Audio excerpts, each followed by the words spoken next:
Assalamualaikum warahmatullahi wabarakatuh. Selamat pagi anak-anak. Kali ini kita akan belajar kelas 6 tema 1 subtema 2 hewan sahabatku pembelajaran ke-1. Anak-anak, apakah kalian memelihara ayam di rumah? Lalu apa yang dimanfaatkan dari hewan ayam tersebut? Ya, yang dimanfaatkan dari hewan ayam tersebut ini adalah telur dan daging. Di negara-negara Asia Tenggara memiliki banyak jenis hewan. Sebagian besar di antaranya dijadikan sebagai makanan, simbol negara, dan dijadikan sebagai hewan peliharaan. Salah satu contohnya yaitu gajah putih. Gajah putih ini berasal dari negara Thailand. Gajah putih ini dianggap suci oleh negara Thailand. Menjaga gajah putih ini adalah usaha yang mahal, karena pemilik gajah ini harus menyediakan makanan khusus gajah.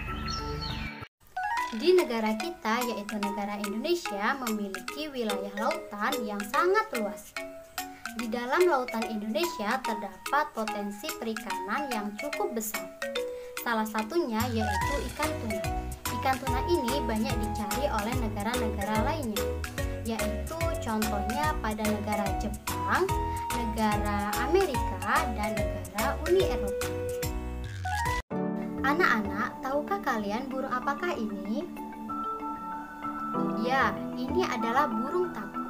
Burung takur hidup di negara Malaysia. Di negara Malaysia, burung ini sangat dilindungi. Tahukah kalian, hewan-hewan tersebut memiliki cara berkembang biak yang berbeda-beda. Dengan berkembang biak, hewan dapat melestarikan jenisnya agar tidak punah. Perkembangbiakan hewan secara generatif dibedakan menjadi 3 jenis. Jenis yang pertama yaitu ovipar.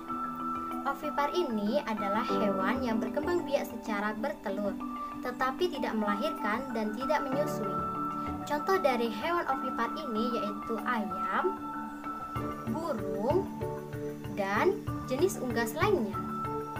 Jenis yang kedua yaitu vivipar.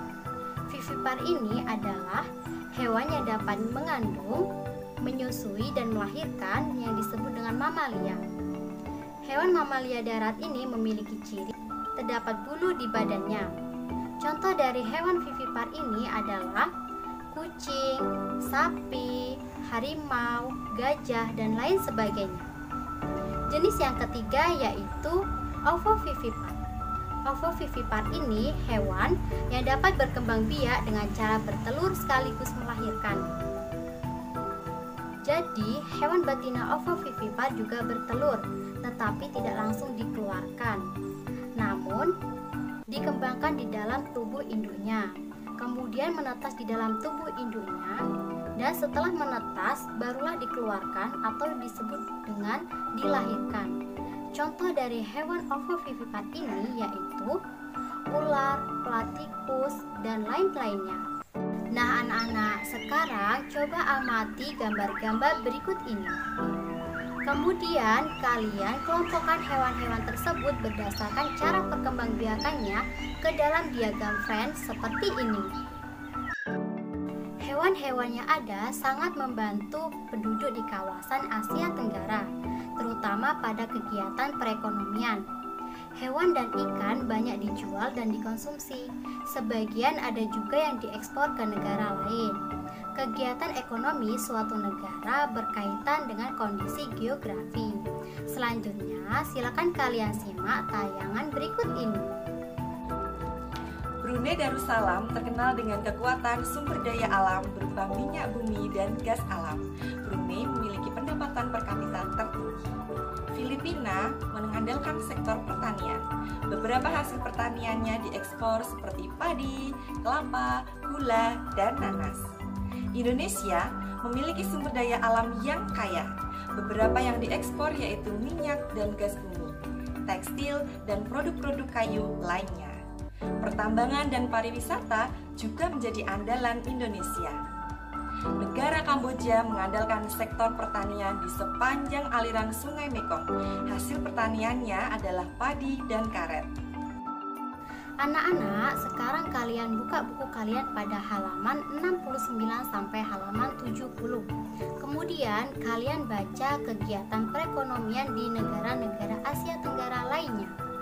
Lalu tugas kalian yaitu membandingkan dua negara Asia Tenggara dengan menggunakan diagram Venn. Silakan kalian bandingkan kegiatan perekonomiannya. Berikut adalah contoh dari diagram Venn-nya. Nah anak-anak, sekarang ibu akan membacakan sebuah teks. Tugas kalian yaitu mencari ide pokok pada paragraf 1 dan paragraf kedua. Simak baik-baik ya. Paragraf 1. Bunglon adalah hewan reptil sejenis kadal kecil yang biasa hidup di pohon. Tampilannya mirip hewan purba. Bunglon jantan biasanya memiliki tanduk, sirip, dan gelambir leher. Paragraf yang kedua, bunglon memiliki kemampuan untuk mengubah warna kulitnya. Bunglon tidak bisa berubah kulit ke semua warna, hanya warna-warna tertentu saja. Anak-anak, kita telah belajar yang pertama, perkembangbiakan hewan secara ovipar, vivipar, dan ovovivipar. Yang kedua, kita telah belajar kegiatan ekonomi di negara-negara Asia Tenggara. Yang ketiga, yaitu kita telah belajar mengenai menentukan ide pokok. Demikianlah penjelasan materi yang telah Ibu sampaikan. Semoga apa yang Ibu sampaikan